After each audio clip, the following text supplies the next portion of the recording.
Welcome to Kingdom Conversations, where faith meets community. Join us as we delve into current events that matter to you. Hear inspiring human interest stories that uplift and connect us. Enjoy insightful interviews with leaders and changemakers. Hosted by Pastor Collins Adays, your guide through Kingdom Conversations. Let's explore our kingdom together in every episode. Hello everybody, and welcome to our latest edition of Kingdom Conversations. I am your host for today, Reverend Kevin Townsend. I'm sitting in for Pastor Days, and I'm so glad to be here with you just to talk about some things that are happening around our community. We have a great show prepared for you today, and we have some wonderful guests who are here with us, and I'm excited to sit down and talk with them. On today's segment of Kingdom Conversations, I want to do a deep dive, if you will, on two, I'd like to call them Atlantic City hometown heroes who have passed on and have gone on before us.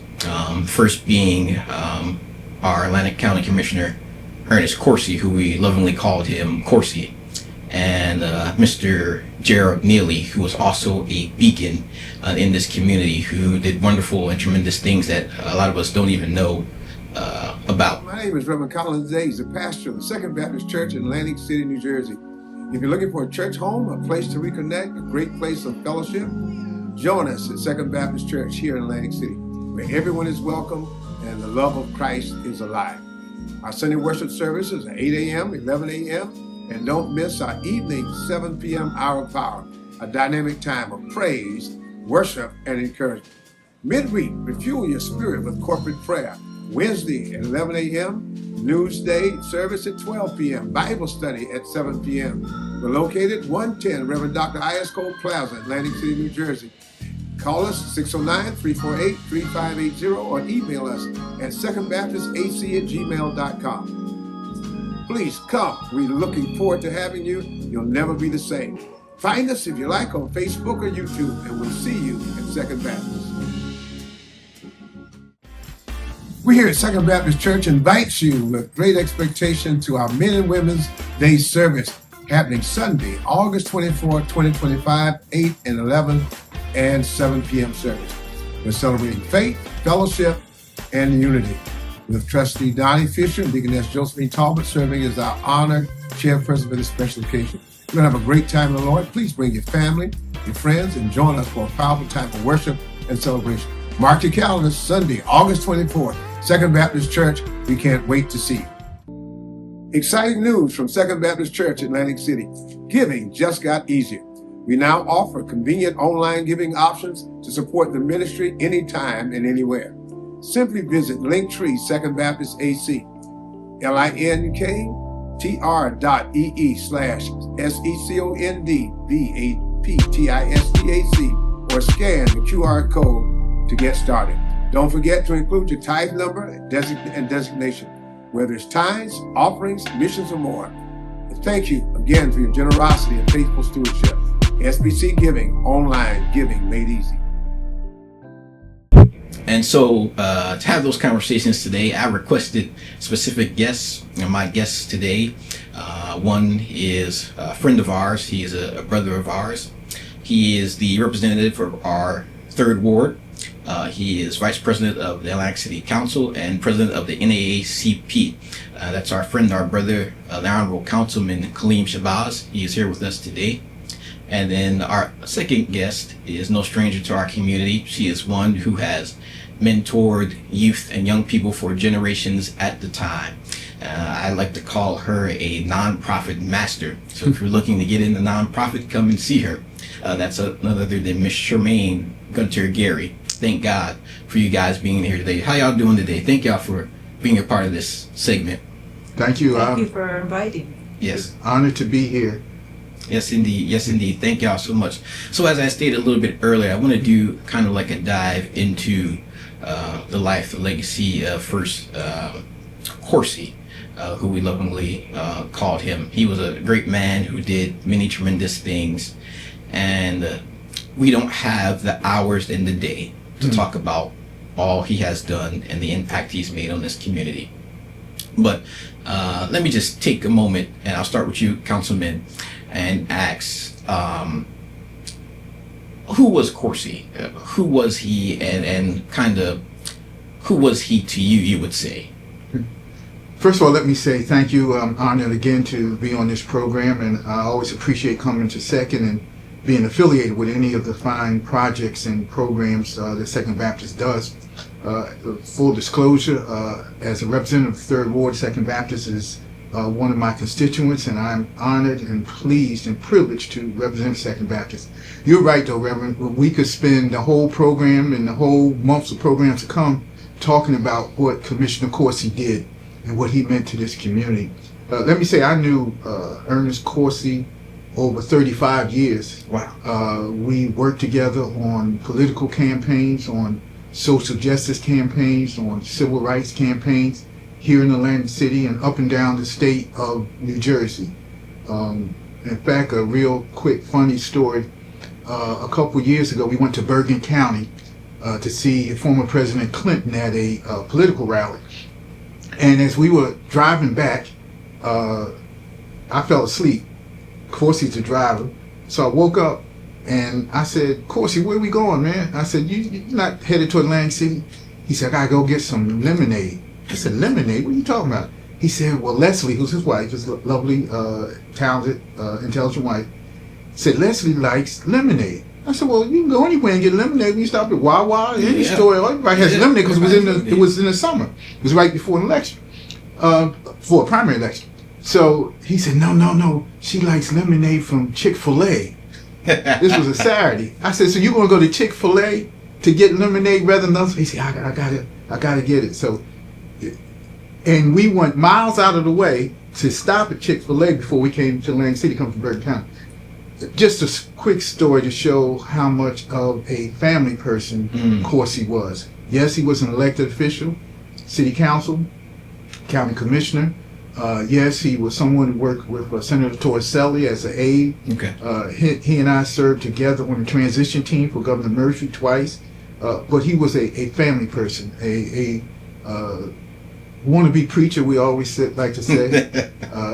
But he was someone, really, one of the reasons that I am elected official now is because of Coursey. About 12 years ago, this is my 3rd term, Coursey came to me. He said, you need to run for city council. Wow. I said, of course I don't want to run for city council. I'd run for office in pride. I said, I'm easing towards semi-retirement. Not that I have money, but I'm going to slow down and do some other things. He said, no, you should run for council. Now, he was the 3rd Ward council before me. Okay. And there was a gentleman at that time who was the 3rd Ward councilman.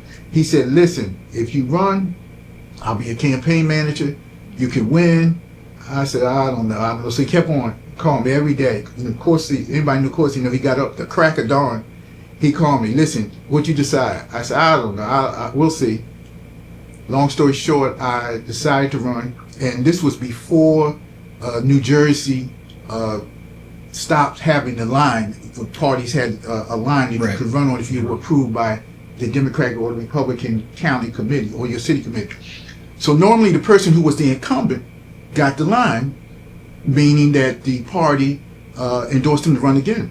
Okay. Well, this time, because of Coursey's help, I got the line over the incumbent. Wow. And I won, and I won 2 times since then.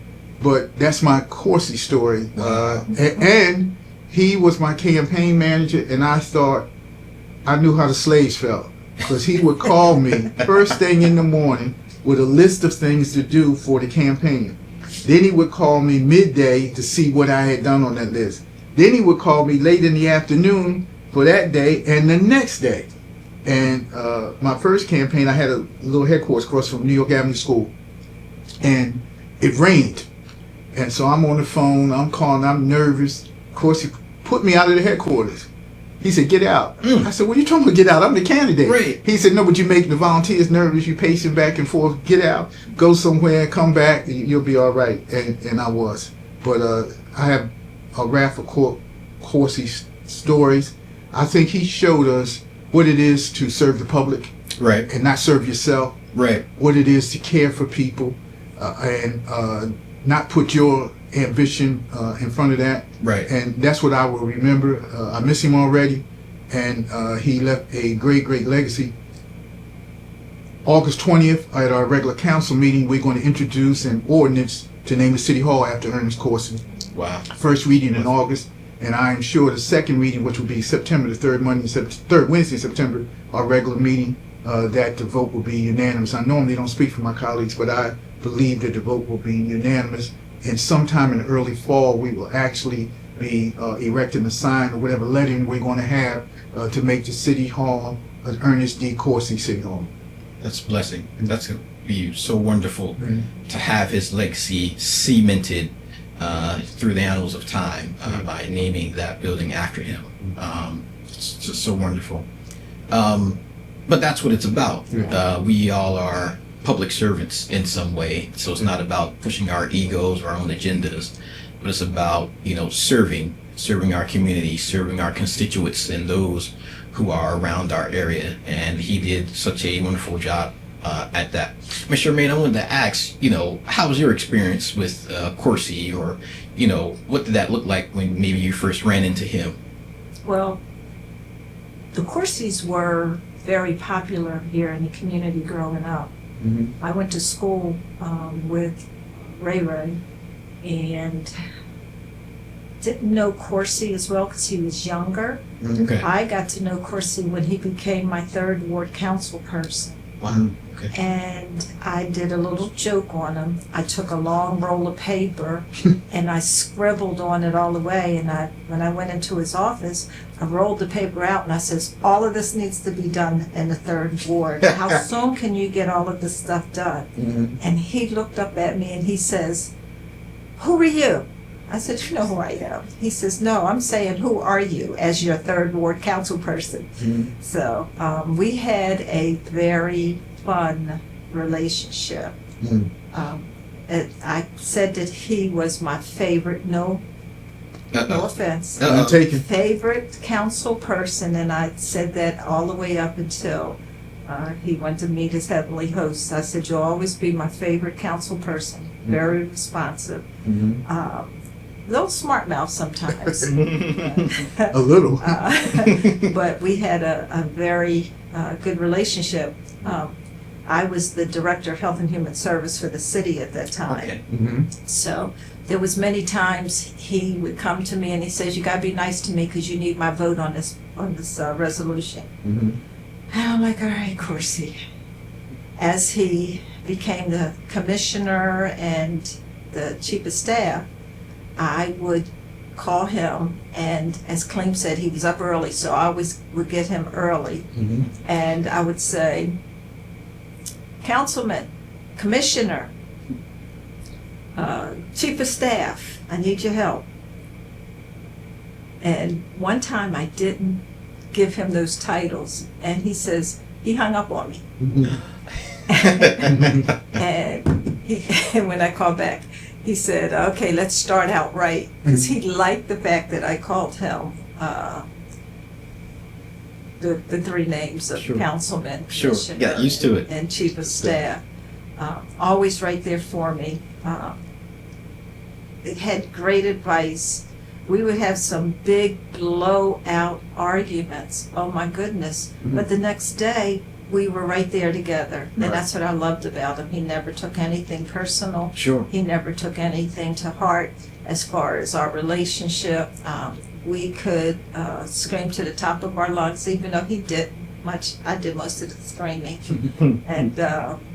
And he would be right there back with me the next day. So I definitely am going to miss my friend. If I could just add one thing, I think Shermaine said something was very important. Of course, he never took things personally. Right. And if you were in government service, public service, really dealing with people, you can't take things personally. No. Because if you do, you're in the wrong business. I remember my mother, God bless her soul, once told me, she said, son, if you're going to work with the public, you got to put your feelings on the bottom of your feet and walk on them. Walk on them. And that's how Coursey was. As Shermaine said, you could argue with him one day on the issue, but the next day you could be on the same page. Right. It would be forgotten, and he wouldn't hold a grudge. And I think that's important Right. to learn as a life lesson. Yeah, You can't absolutely. take things personally in the people business because if you do, you're in the wrong business. Right. I know, my father growing up taught us, all of his kids, there's 3 of us, that you can't allow your feelings to dictate how it is that you respond to things and do things, because your judgment is clouded, your thinking is clouded, you're not able to make a decent decision when you're allowing your emotions to do that. And so just to have that life lesson just exemplified by Coursey is an amazing thing, because he was, in my opinion, the public servant of public servants. Absolutely. And he did it with his heart, and he knew what his people needed and wanted, and he worked very tirelessly to make sure those things get done. I see that as, he was like family. We can have arguments, we can get out the top of our lungs, we can, scream and cry, sometimes tear stuff up, but at the end of the day, we come together, we love each other, and we work together to do what needs to be done. So that's really wonderful. I first met Coursey, I'll say a couple years back. I can't remember exactly, but we met by accident. Now, talking with public servants, public officials, sometimes you get these, preconceived ideas of who they are and what they do, and if they want to interact with someone like little old me. But I met him by accident, and the reason I met him was because we had a funeral here at Second Baptist Church, and Pastor Days was able to do the funeral, but he could not do the committal. And so Coursey at that time was working with Minister Thomas Jennings at Jennings Funeral Home. Shameless plug, it's an amazing funeral home. And he was helping Thomas Jennings. We all came downstairs to Pastor's office, and Pastor's like, "Oh, I cannot go and do the committal because I double booked myself." And so we're all looking around saying, "Who's going to do the committal?" I was not yet ordained at that time, but I was going through some training. And he looked up at me with my black book and said, "Kev, I'm going to have you go and do the committal." Okay. So we go out, follow Minister Jennings to the burial plot, stand there, and Minister Thomas Jennings is working with the family, making sure everything's all right. And of course he comes up to me, he says, "Hey man, how you doing?" I'm shocked because he's a public official. I don't expect him to come up to me and say nothing. Here I am, this kid, trying to figure out how to do a committal. And so he comes up to me and says, "How you doing?" He shakes my hand, very firm. And he says, "You all right?" I said, "Yes, sir, I'm good." He said, "You're going to do the committal?" I said, "Yes, sir, I'm going to try and do it." He said, "Okay, just stand right there. You're going to be all right." I said, "Good." And so I did it. And, nervous and all, after I did it and I finished, the family was pleased. Of course, he came up to me, shook my hand, hugged me, and said, "You did an excellent job." I said, "I wouldn't have known that was your first time doing it." And to have an experience like that with someone who maybe you had, preconceived ideas about him as a public servant figure, it just made all those things wash away. And I realized he was such an amazing man, not just a public official, but just a man to encourage someone whom he did not know, and it's the first time he's ever met, doing something. And, ever since then, anytime I'd see him, I'd say, "Hello, Mr. Commissioner." And he'd say, "Hello, Rev." I'd ask him, "How you doing today?" And he'd say, "Rev, I'm doing the best I can." And I'd say, "That's all we can do." And that was really wonderful to be able to meet him then and know him for as long as I have. My only regret is that I wish I knew him longer and could have many more conversations with him. That would have been my only regret. But I'm thankful for him, his life, and his legacy. Councilman, if you would, I wanted to ask, because you all have served in public service for a very long time. You've served together on many things, many ventures, many experiences. And I wanted to know, how would you say Coursey helped shape the way you see public service, or how you interact with those who are in the public? That's a good question. I think we were very similar in our approach to people. Obviously, everybody is different, every personality is different, but I think we shared a common view that you have to have a demonstrated concern for people.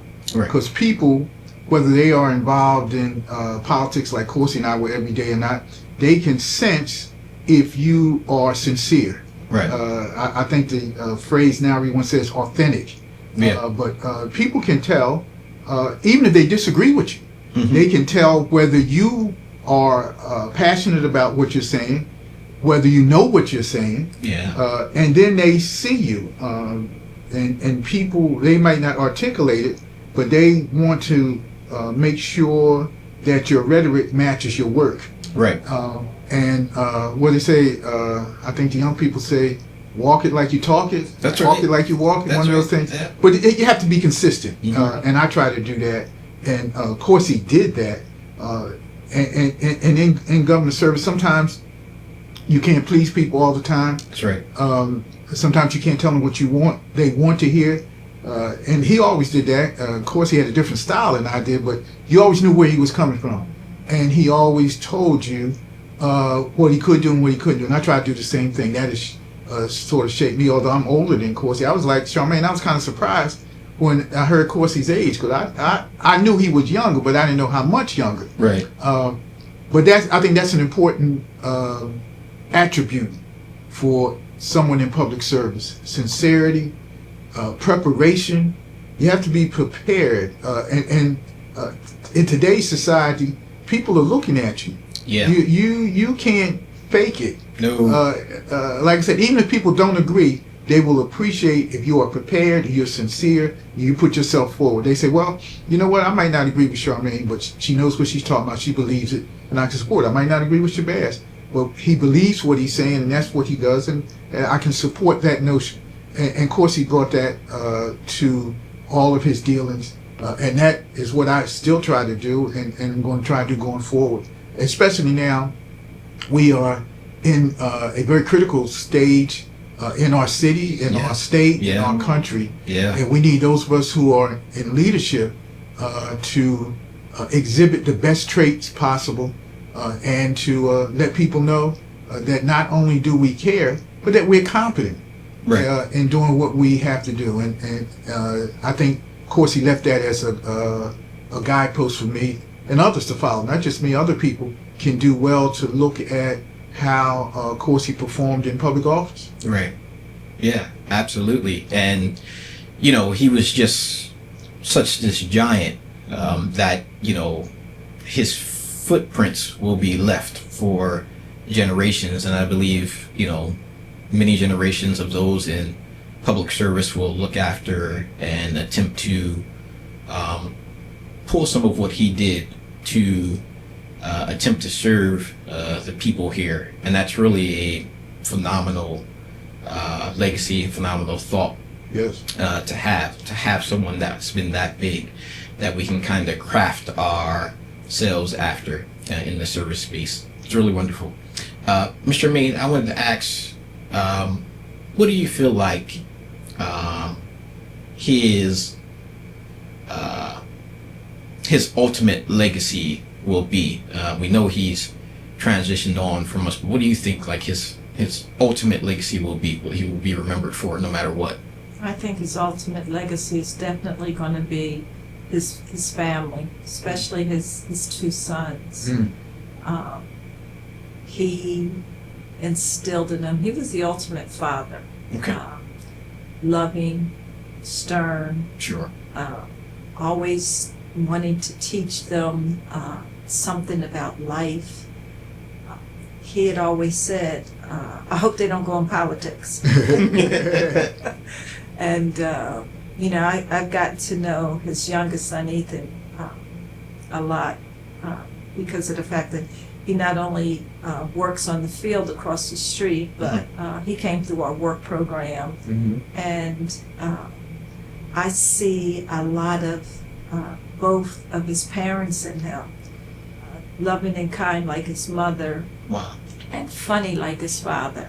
So, and I tell him, I said, you know, that's a earnest trait you have there when he would say something. Wow. So I think his greatest legacy is going to be his two sons. Wow. They are really going to shine bright with all the essence and love that he put into them.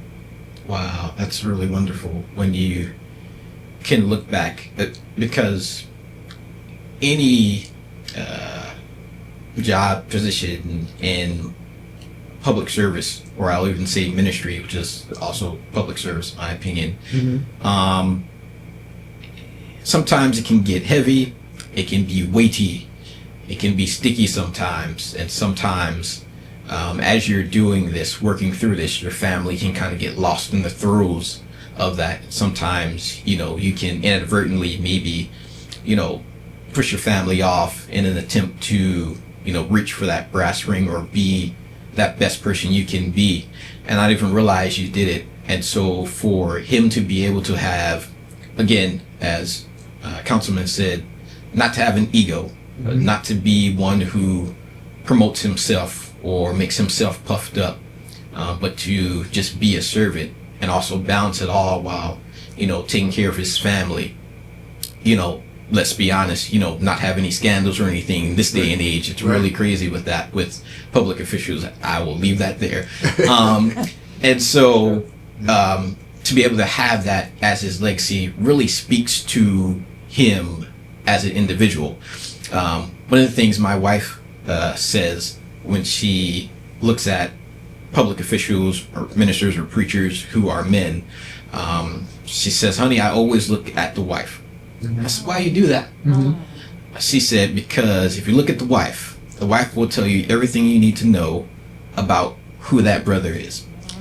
Because that stuff that they go through and experience can either bleed on or he can protect them from it and keep his family together. That's a good point. And I said, wow, I never looked at that way. She said, that's why I'm your wife. I said, amen. Thank God for you being my wife. Thank God. And so, again, I think that's really powerful and wonderful that his greatest legacy will be his family.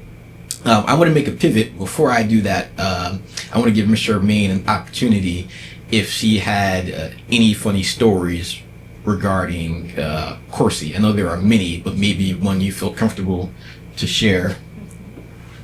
Oh, I had a lot of funny stories with Coursey. But I guess the one that came to mind when I heard that he had passed and it warmed my heart and made me smile was the time that I had cleaned up my neighborhood. And I used public works staff and materials to clean up my block. And it made the newspaper. Director of Health and Human Services uses public staff and stuff to. So I am on vacation, and they sent police to the beach. I was on the beach to come and get me, to come before council. And I said, well, can I go home and change first? And they said, no, the council's in session. So there I am in my bathing suit. I had a little overwrap on, but my legs are out, right? Yeah. So I'm before them to answer questions about this article that was in the paper about me cleaning up 3 blocks that was in my neighborhood. And they're coming at me. All of the council people were coming at me with questions. And here's Coursey. He goes, y'all don't see that she's standing here in her bare legs? And everybody cracks up. Right. And I'm like, thank you. Because he like saved me. Sure. But he was the only one that he like broke the ice because it was real.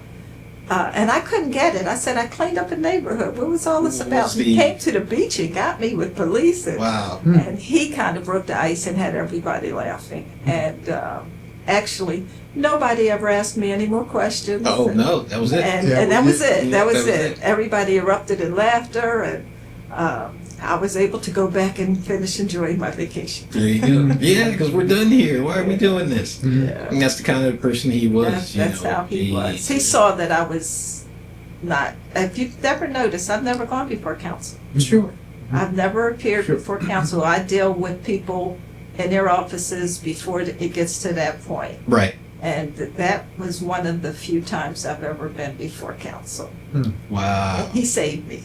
That's hilarious. That's hilarious. Just the kind of circumstances around that is really funny. Yeah. But, again, there is Coursey, quick on his feet, able to, read the room and, rise to the occasion in the moment.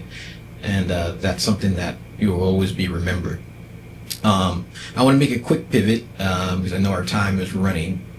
Like I said earlier, we had two Atlantic City hometown heroes who have passed away. The first was our Commissioner Ernest Coursey, and the second was Mr. Gerald Neely.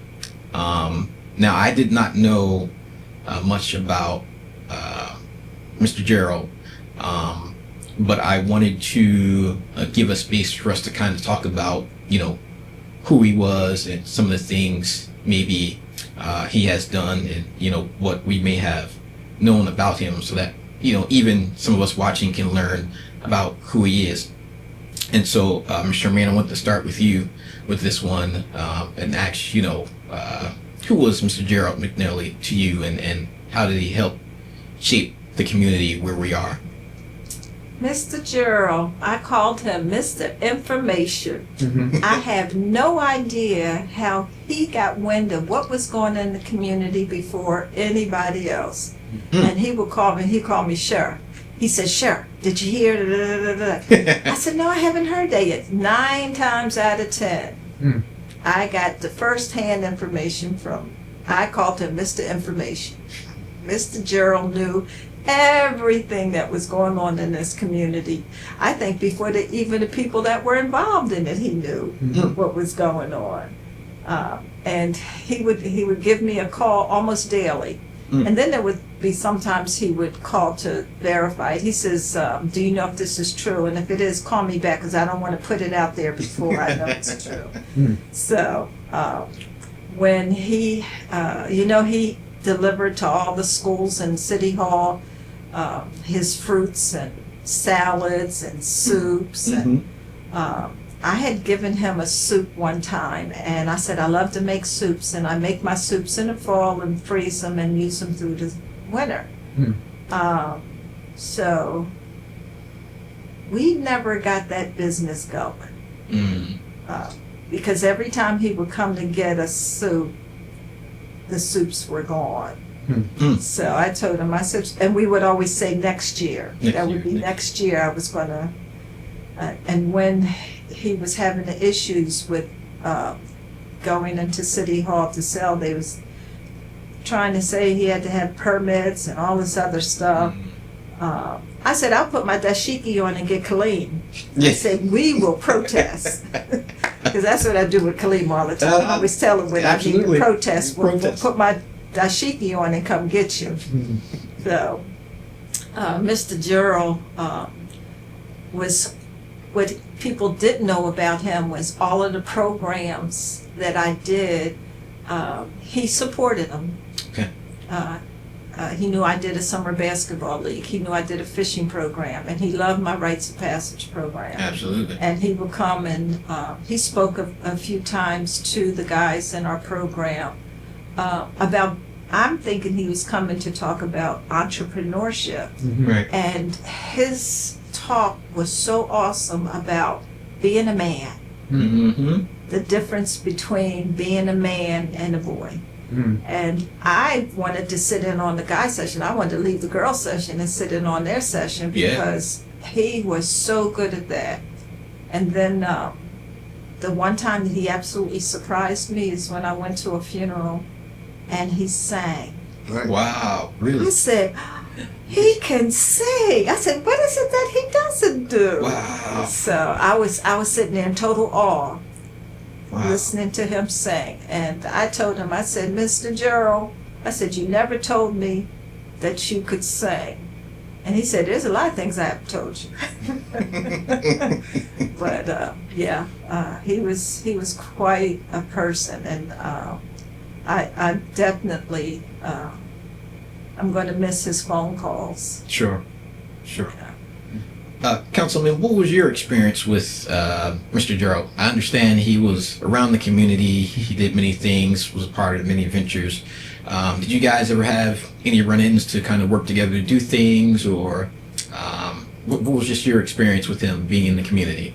But we certainly did. I joined Shermaine in saluting Gerald's entrepreneurship. Okay. I think just about a lot of people in the community, they worked in the schools, they worked in the city hall or in the county building, they experienced Gerald's lunchtime pop-up. He had pop-up before they used the term pop-up.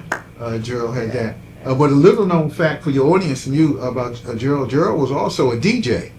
Really? Accomplished DJ. Right. That's right. Wow. A couple of events that I had, we got Gerald to play, and I always liked Gerald because he had a vast collection of music to play. Sure. And definitely during my year, Motown and jazz and Smokey Robinson and Wow. Stevie Wonder, the Temptations. He had. It's impossible to number how many, I guess, was CDs he had at that time. Right. But Gerald was an accomplished DJ, and he loved to do it. Mm-hmm. And I think every community needs several Gerald McNeelys, people who are, they might not get in the paper every day. Right. They are not on radio or TV like those of us who are in public office are. Right. But they are the backbones of their community. He was a strong member of the Asbury United Methodist Church. Okay. And he was someone that would help you. Mm-hmm. And he didn't need to be up front, but he was someone who provided service. Like I said, he was an excellent DJ. A lot of people don't know, but Gerald McNeely had many facets. And I was surprised too. I went to Asbury, I think, for a funeral. I forget whose funeral it was. And he wasn't on the program, Mm-hmm. but the officiant said, we're going to have a number by Gerald, Brother Gerald, he said. And so I thought maybe he was talking about somebody else. He didn't say Gerald McNeely. Yeah, right. He said Brother Gerald. So Gerald. I'm sitting in the audience, and Gerald gets up there and starts singing. I said, oh my goodness. And he was a talented singer too. Wow. He was a very talented singer. And I was surprised that he had that talent. But he was a man of many talents. Sure. And he will be missed. He had a place in the city of Atlantic City. And we'll miss Gerald. Absolutely. I'm so glad that we have this platform to be able to talk about things in the community and to bring up those who have impacted the community. There are people such as Mr. Gerald, who kind of is like hidden figure, if you will, and he's serving, he's working behind the scenes, he's having indelible impacts on, the youth and mentoring, did many different things. And, I think they deserve to be mentioned. They deserve to have their name called, not for clout or popularity, but because they actually served, they actually had an impact. They were Absolutely important to our community and to some of the young people that have come up in different generations. I did not know Mr. Gerald personally, but he, I believe, knew my father. As a matter of fact, he could have been one of my father's mentors. I would have to go back and talk with him. But I remember Mr. Gerald, and my father would go to Sonny's barbershop, Sonny Leah, and all his life he went to Sonny Leah. Mr. Sonny was one of his mentors as well, and he would take me. And I remember going there when I got of age. I would go to Mr. Sonny myself, and then Mr. Gerald would always pop in. right. He'd shake Mr. Sonny's hand. They'd crack their inside jokes. And he'd say, "Sonny, I left your stuff." And he was like, "All right, Gerald." And Mr. Gerald would walk on out. And he'd come back the next time, shake hands with all of us. "Sonny, I left your stuff." And you'd back on out. And he was just, for me, he was funny without being funny. Or without us even knowing what he and Mr. to the barbershop. We talk as boys in the barbershop, and so that was really cool to know Mr. Gerald and all that he brought to the table. My understanding is there are many people that he mentored, had run-ins with, did different things. I did not know he was an accomplished singer. That's that's really fun to know. You just never know who can do what, and who has a great gifting in that. I want to ask Ms. Shermaine, what do you think, ultimately Mr. Gerald's legacy will be as he has passed on before us? Well, I know one thing, that all of the people in City Hall, in the school systems, and throughout the community that he served all those years, and he served his food with advice, Okay. with quotes, with inspirational sayings. Wow. So he just didn't serve the food out to the patrons that came to him. He always had some pearls of wisdom Wow. that he extolled everywhere he went. And I think that that's what people will remember, because when you are listening to someone and they tell you something, it might not set right then, but down the road, that's going to come to them, and they're going to say, yeah, that was Mr. Gerald.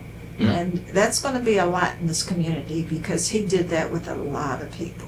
Right. Wow.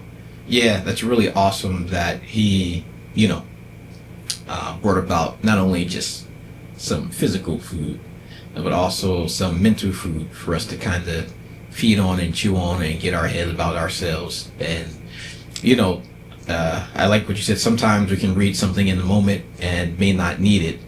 But, there may be times later on in life when life does what it does, and you remembered, hey, Mr. Gerald left me this quote, and it helped me through this situation, through this circumstance.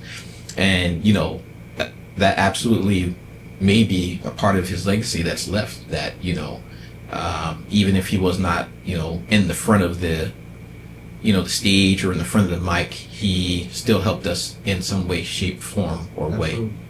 And that's really wonderful from a generational standpoint, because their memories will live on. Even our friend Coursey, all he's done, all he's experienced, all he gave to us selflessly, that memory will live on. And he impacted all of us in a special way, some big, some small, but all of it was special. And we're grateful for those, as I've called them, AC Town heroes, who have given of themselves in a way that has been selfless. Listen, thank y'all so much for talking to us and doing a bit of a deep dive. Thank you all for your time and bringing kind of to light who these individuals were and the impacts they had on our community, and what a loss we experienced because they are no longer here in the physical with us. I wanted to ask Councilman, before we go, what new things do you have going on? Any new ventures that you want the community to know about that seems to be important in this space? But two quick things. Again, let me thank you so much for having me on the show, and my sister here, Shermaine, as a co-guest. Two things that I think are really important. This year is the 100th anniversary of the All Wars Memorial Building. Wow. The All Wars Memorial Building was dedicated August 15th, 1925. Okay. So August 15th, 2025, which is a Friday, we're going to have a program to highlight the fact that the building's 100 years old, that we've had many veterans of color who distinguished themselves in every branch of the armed forces. Okay. And as I read something the other day about the Tuskegee Airmen, these veterans fought for rights overseas. When they came back home, they couldn't have those rights in this country.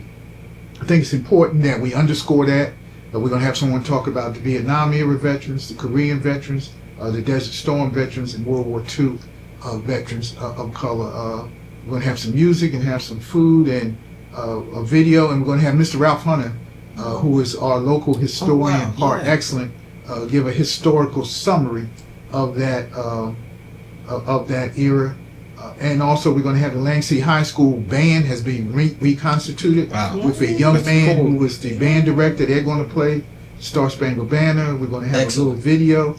So it's going to be a nice night, and it's no charge, and we encourage people to come out. Okay. The other thing, if I can say in my other hat, as the president of the NAACP, I don't think I have to tell people how important the coming elections are. I wouldn't tell people how to vote, but I would tell them that they should vote, that they should be registered, that they should look at the issues and decide how they're going to cast their ballot. There's only 2 governor elections in this country, Virginia and New Jersey.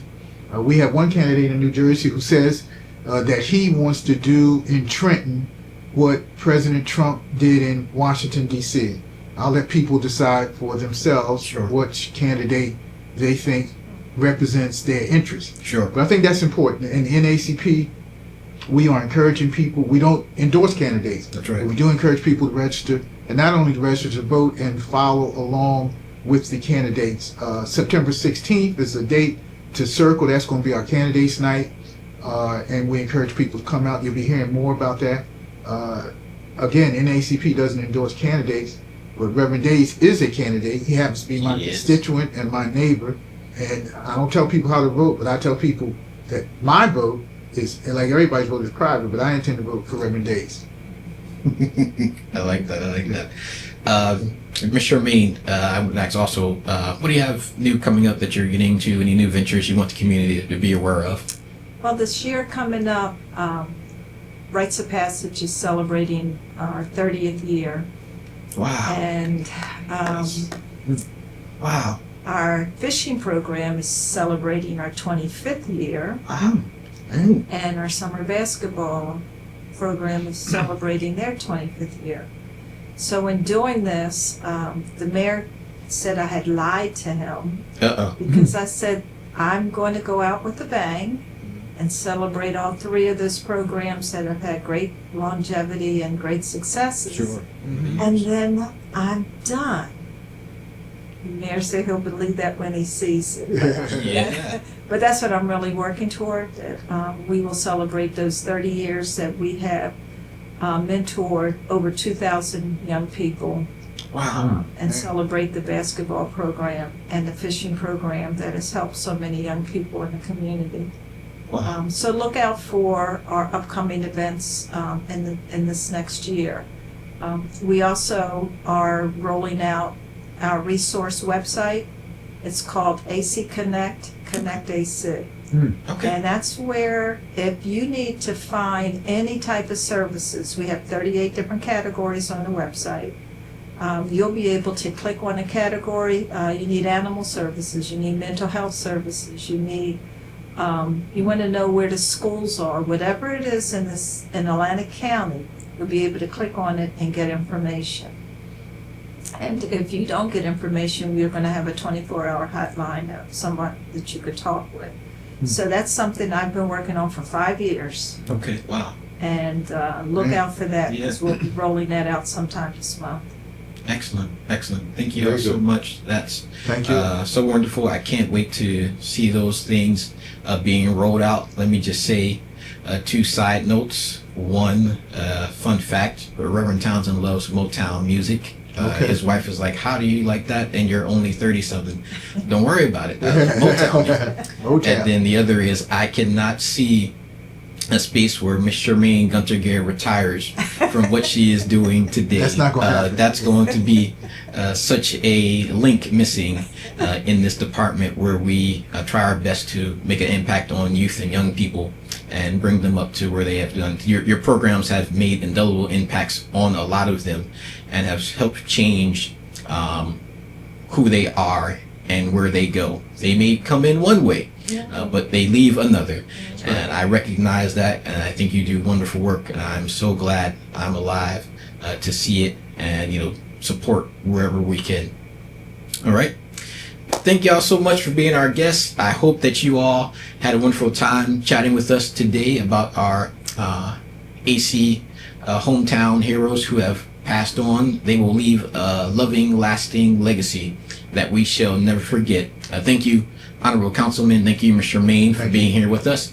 I hope you all had a wonderful time chatting with us, and I pray that you will be blessed and well until we meet again here for our Kingdom Conversations. We'll see you next time on our segments. Thank y'all.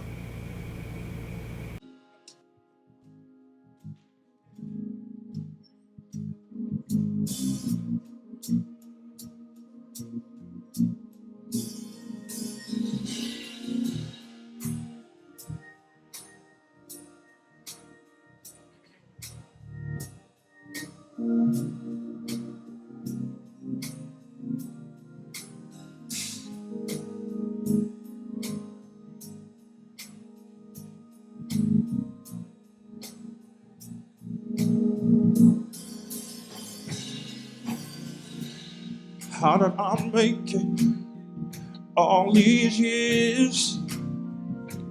How did I make it through the storm?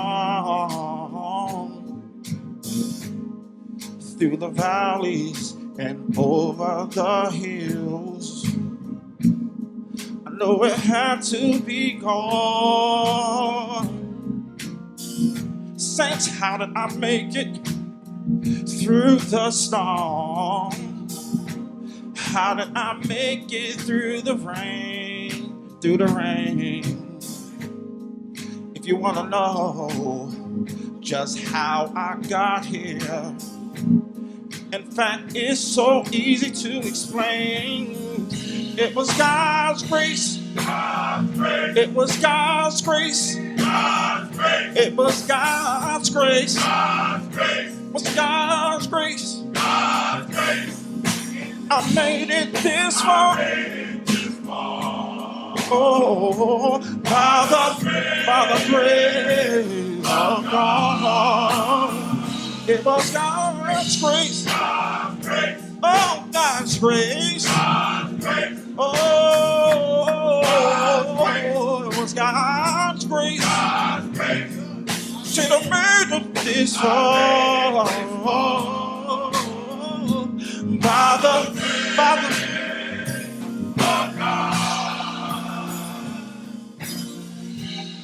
Lord, I thank you for how you brought me.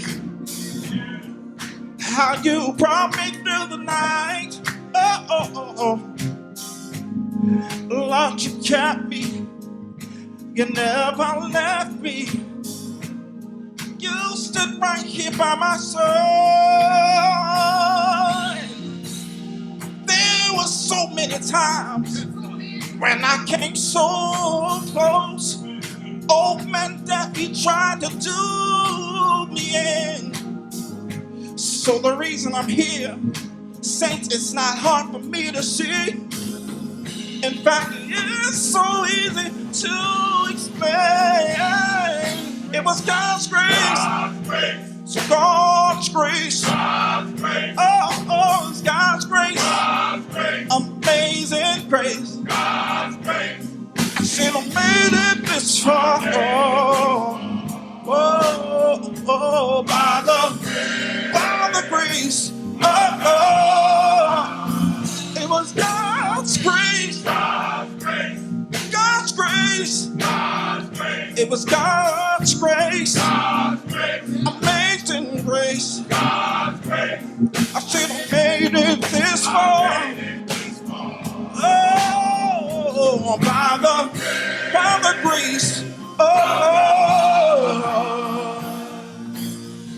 I remember the times when I strayed away, even though I knew the words, but I still wouldn't obey. But God's mercy, God's grace, it stayed with me. It brought me from a long way. It was God's grace. God's grace. God's grace. God's grace. Amazing grace. God's grace. God's grace. I made it this far.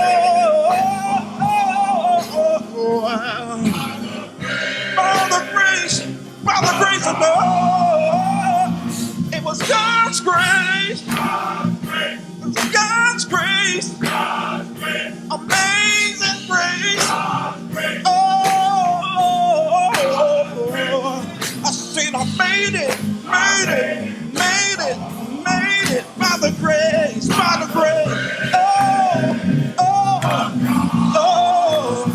Some people say they said I wouldn't make it. Some people say that I wouldn't be here today. But somebody look at me. I made it by the grace. Anybody want to know just how I made it? Oh, Jesus. Oh, I'm Jesus. Oh, I said I made it this far. Whoa.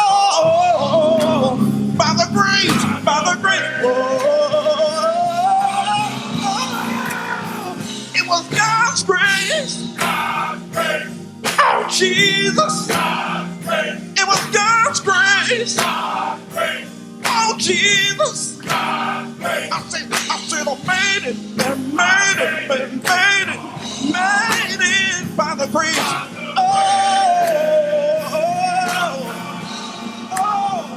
It was God's grace.